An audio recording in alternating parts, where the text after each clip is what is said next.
um, progress in those areas. There's been a couple of classes that out of that process have actually created nonprofits. Not a lot, but we're one of them. We went through the year and we studied sustainability in lots of different ways. And one of the groups in the class studied how many sustainability related groups there were in Louisville at that time. And as I recall, they said about 150 to 200. And we decided, well, we don't want to be 201 and just be another sustainability group. We felt there was a need to really connect the community, convene those groups, and look for ways to sort of be a green umbrella, if you will, which is actually the name of an organization in Cincinnati, which we should have used. But anyway, we didn't know about it at the time. But the concept is, there's a lot of groups in lots of different areas in sustainability. Some of them similar missions, but they're kind of siloed. And so the idea was, early on, we wanted to bring, we had action teams that would bring together groups maybe around trees or the lead or building energy usage. And it's interesting, there's lots of different groups that are doing different parts of that, but a lot of them had never really talked to one another before. So we went ahead and set those up, but I'm moving ahead a little too quick here, because what happened with the class is about half dozen of us after we graduated decided to keep going and really see if we could make something happen. So I know a lot of you all know Maria Cutter. She was in that class. That was before we had a sustainability office of sustainability. So she was one of the founders. I was, and 3 or 4 other folks. But we decided to set up a public-private partnership. We wanted to bring together public and private organizations together and leverage their efforts. After we graduated, we met for about, seems like half a year, and developed a business plan that we put together jointly. And we brought together Bingham Fellow class members, Partnership for Green City members, and at the time the Green Convene was another organization in town that really represented a lot of smaller individual organizations. The Partnership for a Green City represented larger, Metro Louisville, JCPS, and a few other larger organizations. And then we wanted to bring the Bingham Fellow class members in too. So anyway, out of that, that was in 2011. We established our board of directors in 2012. And then we filed for a 501c3 in 2013, which we got. So we're a true certified IRS nonprofit. We hired a part-time staff person. I don't know, I think many of you probably know Emily Chandler. She was our part-time executive director for a number of years, and she moved back to Boston a couple of years ago.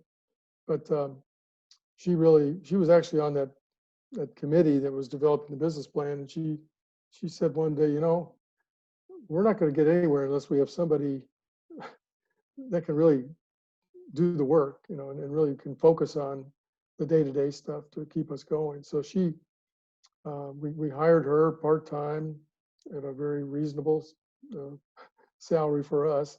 So she really carried the water there. Now Julia's kind of taken on that role as a full-time person.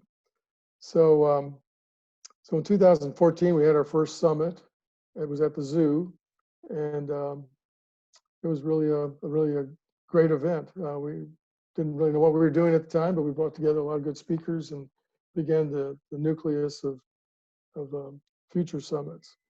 So we also, around 2014, we had studied, how do you rank yourself against other communities in the United States?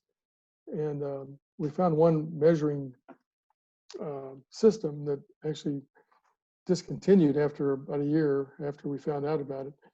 And then the STAR communities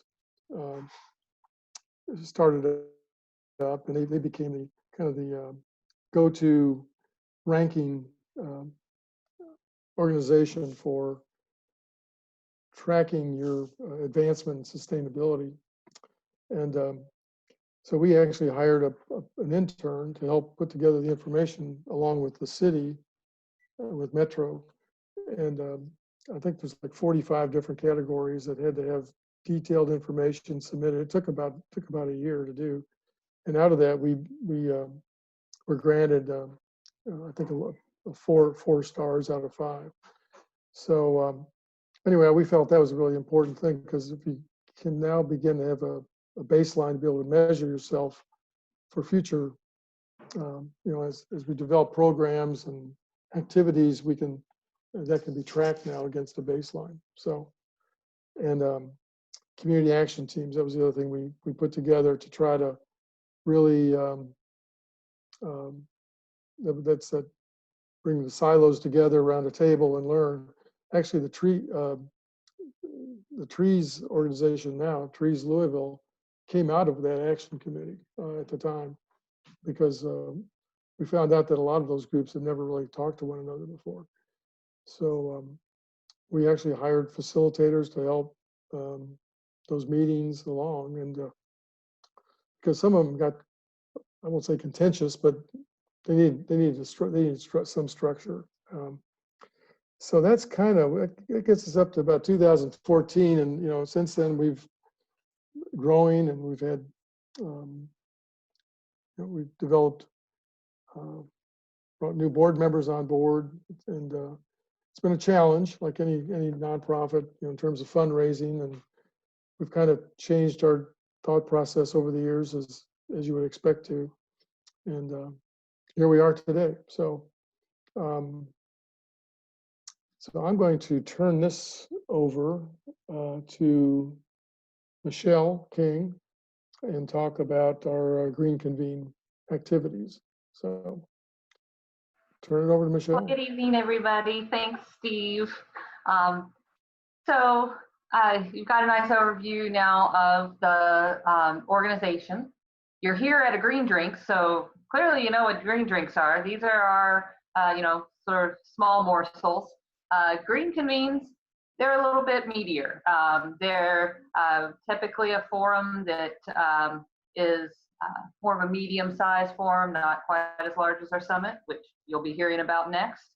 But and they're also typically focused on one sort of subject matter. But Green Convenes can be very flexible, because there's something where we can be fairly nimble in our planning for Green Convenes, so we can really address the project of the day or a topic of interest locally at the moment. So through the years, we've really tried to do that. I think, when the Green Convene as an organization came under the Sustainability Council's umbrella, the first Green Convene out of the box was something like a design charrette for a project in the Smoketown neighborhood called the Hope Box. So it's kind of a community center / laundry facility, and instead of a soapbox, you got a Hope Box. It was really successful, really great feedback from that. People liked that sort of more engaging kind of program, so that people kind of could get in and have a lot of discussion and present ideas. So over the last few years, we've kind of tried to range on topics and have things that are of interest to different audiences. And really over the last couple of years, we've had a lot of focus on climate change, greenhouse gases, and really the climate crisis, so to speak. That doesn't get to be more of a pressing or overarching sustainability issue than that. And there's plenty for us to explore there. So we've had everything from presentations from the then Office of Sustainability, now Advanced Planning and Sustainability, on the greenhouse gas emission reduction plan, and had a great Q&A session out of that. That one was held actually at Copper and Kings. So our forums change from place to place, and we've had been fortunate to have some really great partners. We had another one last year at Farm to Fork, in the Portland neighborhood that focused on transportation and sustainable options. We had a great panel discussion, lots of Q&A. We even had some of our organizations locally that were able to table there, and just a really good discussion, always really engaging. This past year, of course, we've had to do what everybody's had to do, the word of the hour, pivot. So we pivoted and we started holding our green convenings virtually. So like our green drinks, we were able to use the Zoom platform. And in May, after everybody got settled into this thing, we held a green convene out in the yard and how to be sustainable in your yard. And it was really very timely. Again, this is a time when people were getting out there, more people were gardening than ever. There was a run and shortage on garden supplies out there because everybody was at home and really out there in the yard. So we thought this is a great time to speak to that topic, and had a fantastic audience and great panel discussion. Again, we had presentations and then a really good Q&A. And so I'm thankful that this forum has really allowed us to continue that really engaging kind of event. So the next one we had this past summer was a solar green convene. So that's certainly a topic that is of a lot of pressing interest, both from the climate standpoint as well as our energy security and economic standpoint. So, and in my day job, I'm at Air Pollution Control District, so I also really appreciate all of the great air quality benefits that come from solar energy. And again, we were able to highlight some of the really fantastic local expertise and organizations that are promoting that work. We've also had opportunities where people were able to give feedback directly to projects underway. So last year we had one of our green convenes was in partnership with the Advanced Planning and Sustainability Office, and it was one of the forums that people could give feedback on the climate adaptation planning that was going on. So it was a really a great forum for getting hands-on with some of these issues. So, you know, I just really encourage everyone to keep watching for these green convenes. The next one we're planning, we're trying to speak to our business community. And so we're working with the Louisville Energy Alliance on a green convene coming up in October. So keep your eyes peeled for that. And certainly if you have family, friends, neighbors, you yourself are in a position within your work or within your business to make some energy efficiency decisions, this is going to be a great time for you to join into a green community. So with that, I'll turn it over to, let's see, where am I? I'm looking over here, Ellen, who is going to talk to you about the next size up in our LSC type events and our annual summit. So Ellen? Yeah, we're taking the stair steps. Thanks, Michelle. Yeah. So I do apologize and bear with me. I don't know if you guys saw me earlier. I had like this thing around my neck. I've got some sort of thing going on back here and I needed like a hot pad. So if my brain stops functioning halfway through, somebody can just jump in, because the summit is one of those things, kind of like the green convene, where it takes a village. And a lot of the folks on the board have been helping us plan it. It's hard to see raised hands here, but I would imagine a good number of you have probably been to our summits before, probably more than I have. I joined the LSC back in like very, very early 2019, and they trusted me enough to help put together the 2019 summit. And that was really a lot of fun. We hosted it at the zoo.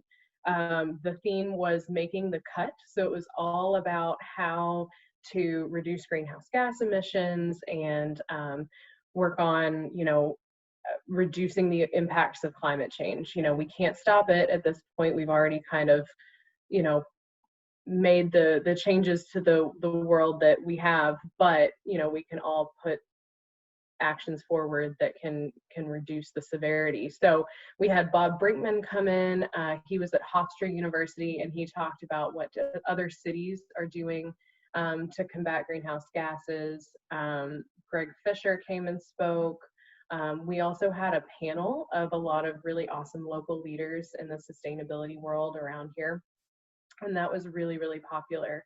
The summit's kind of our opportunity to both address difficult situations that are going on in our region and in our city, but also a chance to celebrate all the awesome things that we've done throughout the year. I mean, all of these groups are working so hard, and as part of our mission to convene and connect, we want to convene and connect in celebration as well.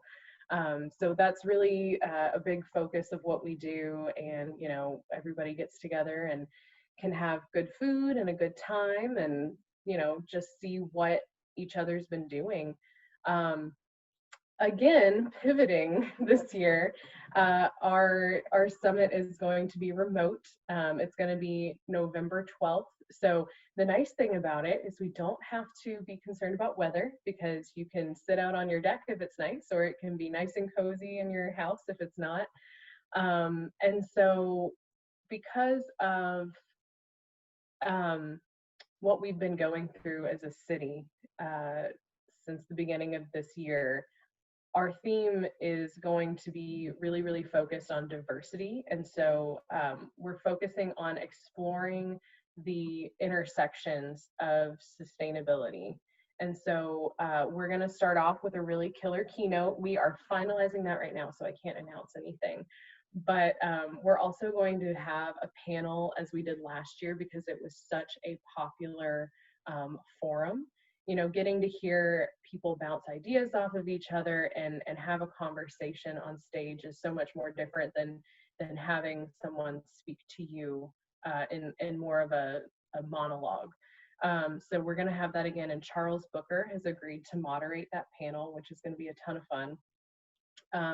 We'll also be doing a breakout, and it's going to be connected to our Do Something Green campaign. So I'll let Jonathan speak on that after me. But after we give an overview of the program, we're going to have a community member tell us about how allyship is part of doing something green. And then we will break out into 4 sections surrounding that are based on the 4 main pledges that we've gotten on our Do Something Green campaign. So we'll be focused on transportation, food,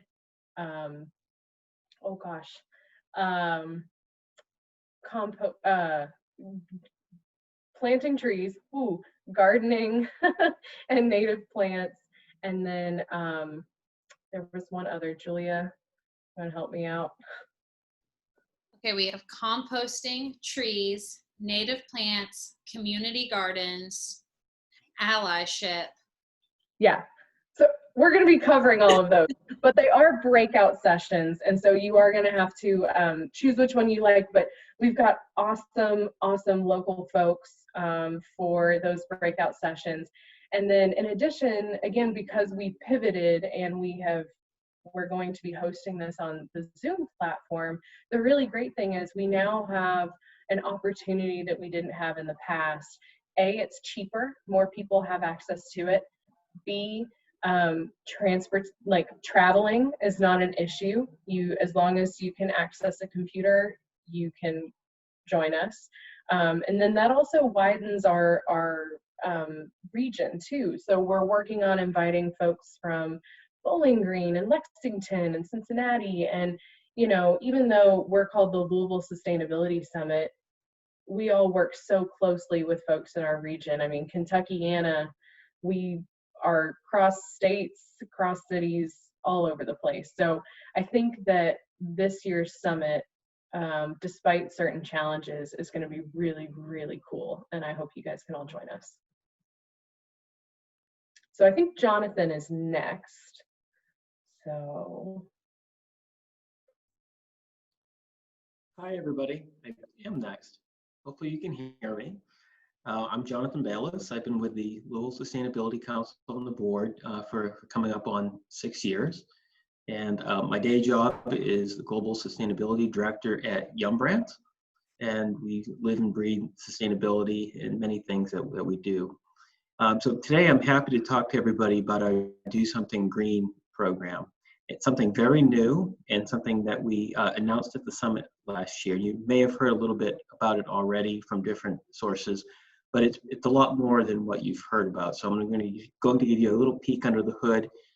getting some of the basics of what it is, and then giving you a peek what we'll talk about in greater detail at the summit. So I'm going to, I have a few slides, and I'm going to try to share my screen. Hopefully this works okay. It should be coming up right now. Does everybody see a really nice photograph? Yep, I see it. Great. So with that, I'll go to the first slide here. And get it to advance. Here we go. One of the questions I often get from the start is, well, what is the program? Do something green is in many ways easy to understand. It's do something green. And specifically, the program is geared to reducing Louisville's greenhouse gas emissions. There's some bold goals that have been set, and we want to make sure that individuals, families, businesses, and in all organizations have the opportunity to make commitments, walk the talk, and contribute to something that really is everybody's business and what should be really at the forefront of people's mind.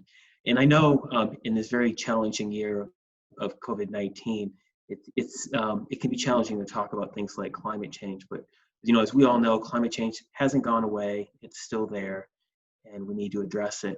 One of the things I've actually been really pleasantly pleased about from my work at Yum is that I get to talk to a lot of different corporations, investors, other groups who are focused on COVID-19 and making sure that our customers, our employees are safe. But there's still a really strong underlying commitment and interest in reducing greenhouse gas emissions. So even though it may not be what everybody's talking about at the moment, and rightfully so, we have this immediate threat in our hands, it is something that many people, many cities, companies, individuals are continuing to work on. So that's really a very positive thing. And so the why, in many ways, is self-explanatory for us. We know that reducing greenhouse gases will contribute to a healthy environment, a strong economy, and our resiliency overall for everyone in the city. And we really do want to stress that our approach to this is to help everyone. We're all in this together. We know climate change is an impact on the entire city, and that it can impact our most vulnerable groups worse than other groups. And so in everything that we do, we have the lens of equity, quality, and making sure that we're consistent in our approach on this. And our goal for this, as I mentioned before, is to support our 80% greenhouse gas reduction by 2050 or sooner, if we can do that. And I think all the work that we can do is good work, and the dates, while important, we know the work has to be done, and we have no time to waste. So we need to encourage speed in everything that we can do. So the Do Something Green program is, starting with a seed. And the seed is to make sure that we have know-how. And what we do traditionally at the LSC is build connections, connect and convene.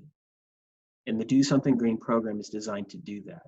We have a library on our website that hopefully many people have already found to help answer the question of what can I do? Some people don't know what they can do. Some people have expectations that doing things are very difficult and challenging and too expensive, and don't understand that simple things can be done and it all makes a difference. So our website has different options available to sort of help build know-how. If you're an individual, a household, or a business, related but different recommendations for each, all available on our website. And what I'm showing on the screen now are some of the core areas that come from the library. And most important thing, and there are a lot of details here, and you can read this on your own and go to the website, which I hope you do. But the important thing is that it's about connections. And we want to make sure that if you're a part of an organization who has something to contribute, tell us. If you want your name or have some information to post on our website here, you can see many of the groups in town that are participating. We want to make sure that we're fulfilling that connecting, convening role. and to help make sure that we understand that together we're stronger, and it will take everyone to meet the goals. So take a look at the library and send Julius and myself, anyone on the board, a message, and let me know if you have something to add. We'd really be happy to hear from you. In addition to the library and really growing from the library is the commitment page. We want everyone to go on our website and tell us what you're doing. Now, you can keep it confidential if you want to. We won't necessarily share it, but it helps us in some of the tallying of our progress. But we'd really be excited if you wanted to share it. And you can see on the screen some of the people who have shared their goals. One of my goals is up here was to purchase an electric lawnmower. I know there are greener ways you can go, but I happen to have a lawn and have to mow it. So I was really happy earlier this year I put it on there, and I did finally get rid of my gas-powered lawnmower and into an electric. So I know it's one step, but it can be just that. It can be one step. It can be composting. It can be anything that you can do to help make a difference. So make a commitment, and if you haven't made a commitment yet, please go on the website and make another one. It's really easy. Julia made a great looking website and one that's simple to use. So go right in today and make that commitment. So do we have any commitments? Anybody want to tell me what you've committed? Has anybody already committed? You can chime in right now if you want to say what you've committed this year and posted. I know there's some out there. Michelle, I know you've committed something. Steve?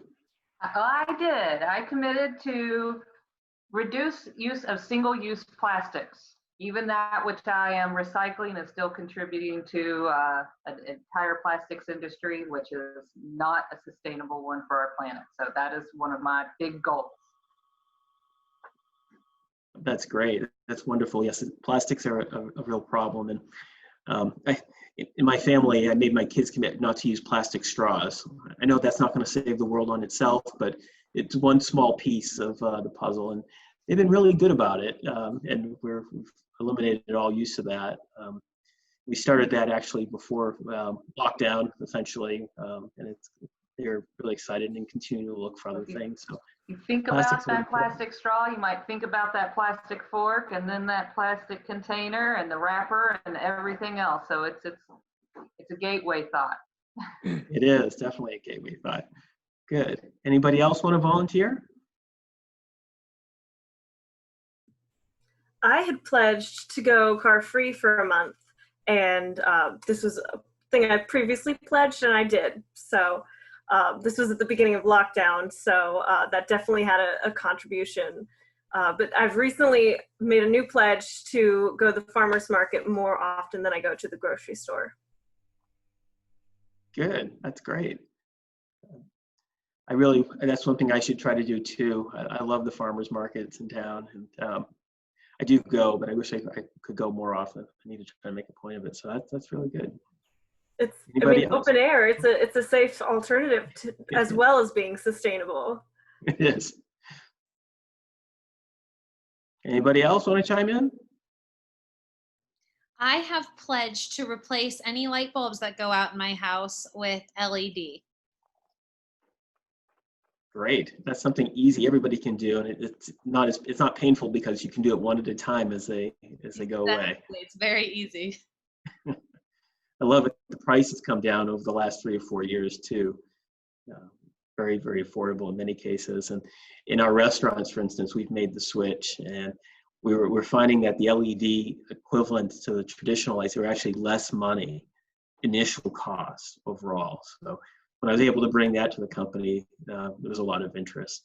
And so it's great to see the technology move, and as adopters really grasp onto the technology, prices come down and more people buy it and implement it, and helping everybody reduce our greenhouse gas emissions. It's a great thing, Julia.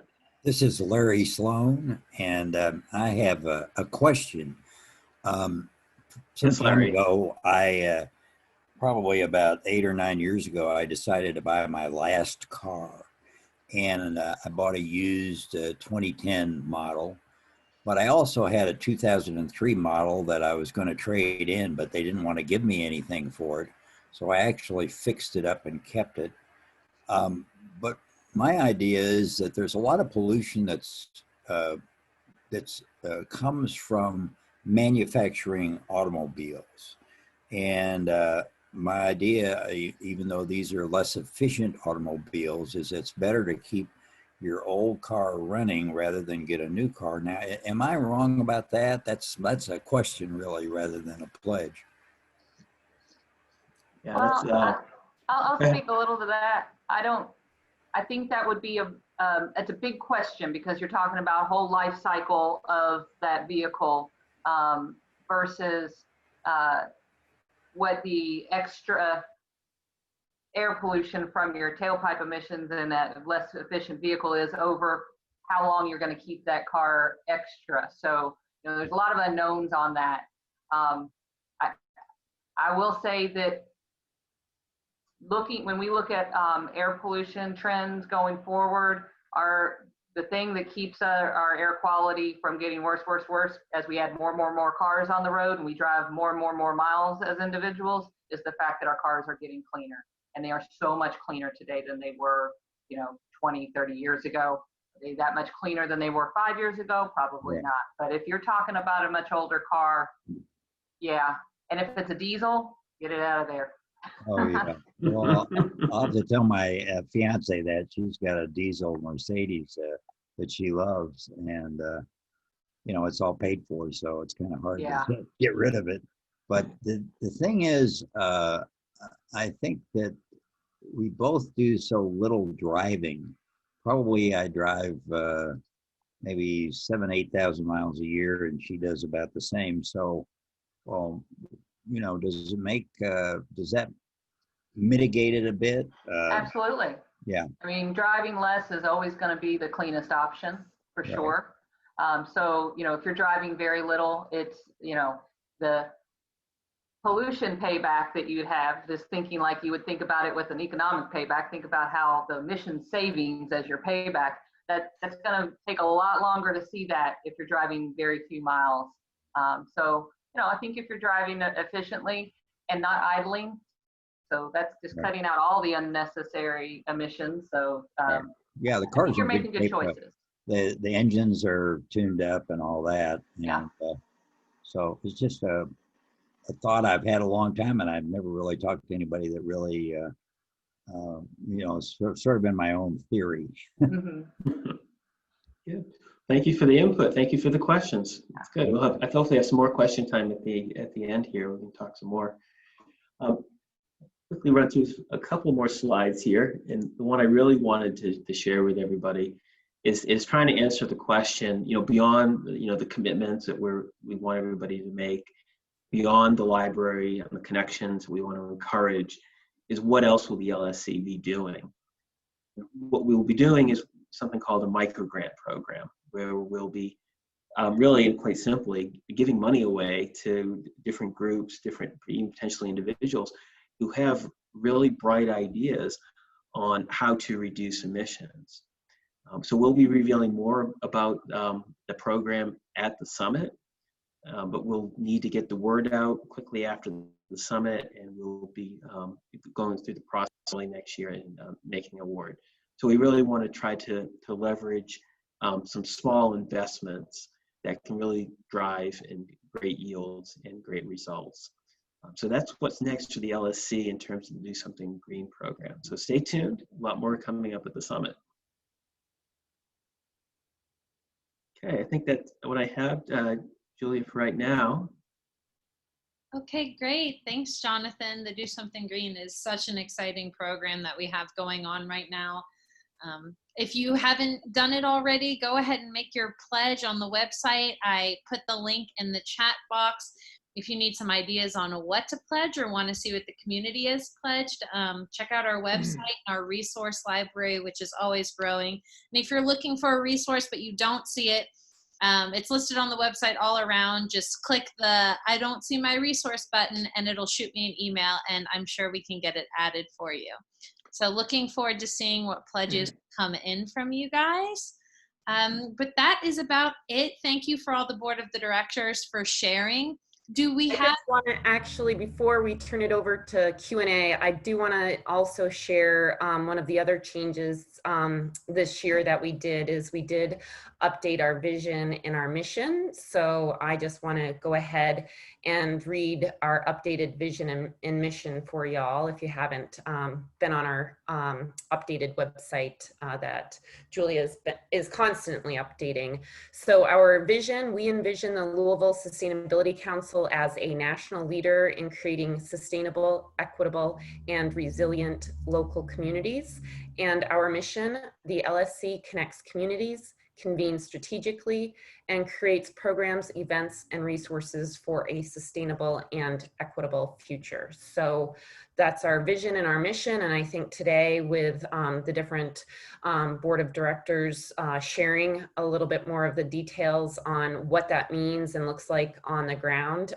If you haven't attended any and all of our events, hopefully that gets you excited to attend our next Green Convene and our annual summit and get online and pledge and go to the resource library. And then come summit time, you'll have the information on how to get involved with the micro grant program, whether it's you or your organization that can apply, or getting the word out to help us promote that program, since that's our newest program. So now I think just you were want gonna. to, yeah, Oh, I just, okay. as I heard Michelle and Jonathan talk, I wrote some things down. Just wanted to kind of layer a little more information about what they said. Michelle talked about the Hope Box. Well, that's actually become a project, and it's undergoing design, and they've gotten funding, so that actually is going to be moving ahead as a real physical project. So that's how these things start, and it came out of the first Green Convene basically, and now it's moving towards a real reality. The other thing is I'd forgotten, but actually the Do Something Green program idea was one of the Binghamton class ideas. I remember when it was presented. Matter of fact, I even have a T-shirt that says "Do Something Green" on it. It's 10 years old, but it wasn't really fleshed out a lot. But Jonathan and company have really done a great job to really build it out and really make it a really exciting project that we're going to really be moving forward with. And we've actually gotten some funding. We've really gone after a lot of foundations and money that way versus individuals because of the challenges financially for a lot of organizations or companies to be able to support us. But we've applied and we've been successful in getting monies. Still waiting to hear from Brown Foreman and some others, but I think it's really resonating in terms of the community. So I think that's exciting. So just wanted to layer a little more information in there. And Give for Good is tomorrow, so that is also another way to support the LSC. So we appreciate you all joining us today, and I think we have 10 minutes left to open it up to Q&A or questions and answers and Q&A and C, comments. Yes, exactly. Thank you, Alicia. I'm glad you caught that update with our vision and mission. That was a really exciting shift we kind of did to incorporate equity into our mission and vision. So very exciting stuff on the horizon for us. And thank you, Steve, for going a little bit more in depth on those topics. So any questions for our board of directors about our programs, what LSC is up to, comments, thoughts, ideas? We would love to hear from you. Sorry, real quick. I do have a comment from part of the directors. Early bird registration for the summit is open right now. That will obviously shift as we're for our not so early birds. So if you want to hop on the LSC website and register for a cheaper price, now's the time. And we would love to see you there. Yes, thank you, Ellen. And I'm popping that into the chat box now. It'll take you straight to the page, getting tickets. is very, very easy. If you're not an LSC member, we're doing membership at a discounted price with your ticket. So there is no better time to join our movement and become part of the community than today.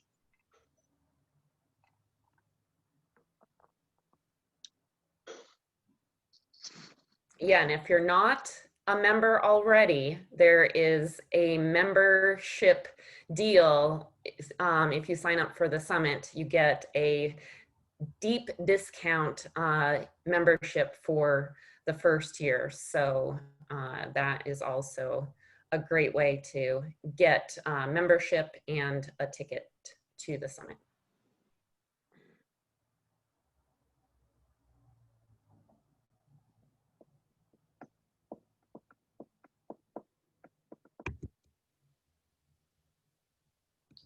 We were just so very thorough with our descriptions that we don't need to answer any questions. Well, let me ask a question. How many folks have been to a green convene? I know there's a few folks. I was going to say, I see some of your faces there. Yeah. Excellent. Wallace got on just to say yes. I like it. Good to see you, Wallace. Well, we really enjoy having kind of a great audience for our green convenes and seeing some of our regulars. But, you know, it's always nice when somebody brings a friend for the first time too. So, or maybe next month's green drinks too, you know, same bat channel, same bat time, bring a friend. That's right. You don't even have to carpool to this one. Michelle, I might suggest that if you wanted to be brave, you might try having a green convene on the stakeholder process on improving Louisville's air quality that your agency completed, which I thought was a pretty successful process. Yeah, it was. And thank you, Wallace, for being a part of that. I know there were several other faces here. That's a great idea. Thanks, Wallace. We've got more than 90 recommendations from a group of stakeholders that came together over the course of 3 or 4 months. It was like something like 60 different committee meetings. We had some really great participation, and we have recommendations that run the gamut from point source, like big facility emission reduction strategies, to how we can, as a district, partner with other organizations, things like the Louisville Sustainability Council, and getting our information and our messaging out there. So that's a great suggestion. Thanks, Wallace. And I would just encourage anyone that has ideas for a green convene topic or a green drinks topic, please, you know, reach out to LSC, let us know. We want to be responsive to what our community's questions and conversation of the moment are. And so these are great events for us to be able to do that. I just want to do a shout out to our newest board member. Mark Donnelly is on this evening. So he is also our new treasurer. So Mark is here with us. And I also see Kim Becker, who is here, and she is on board to support this summit like she has done for the past few years as well, because even though it's turned virtual, it still takes a lot of planning. So Kim Becker will that's a name that is pops up during summit time for us.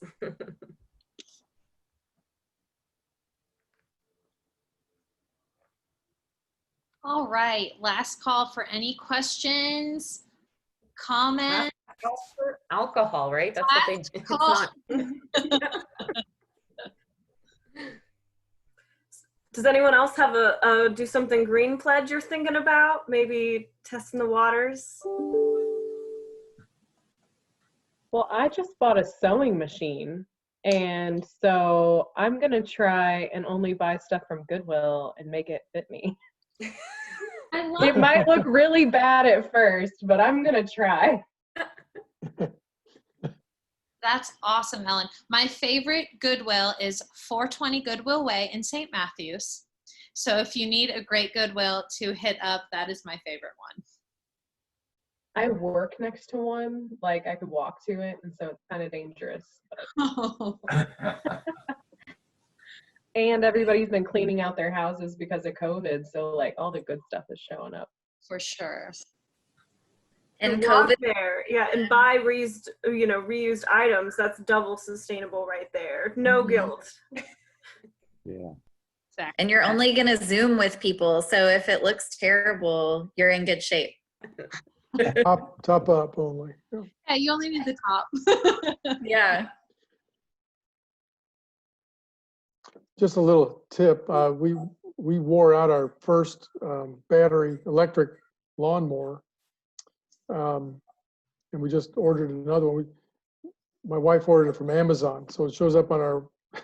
It's kind of bizarre to order a lawnmower, but it's a great deal.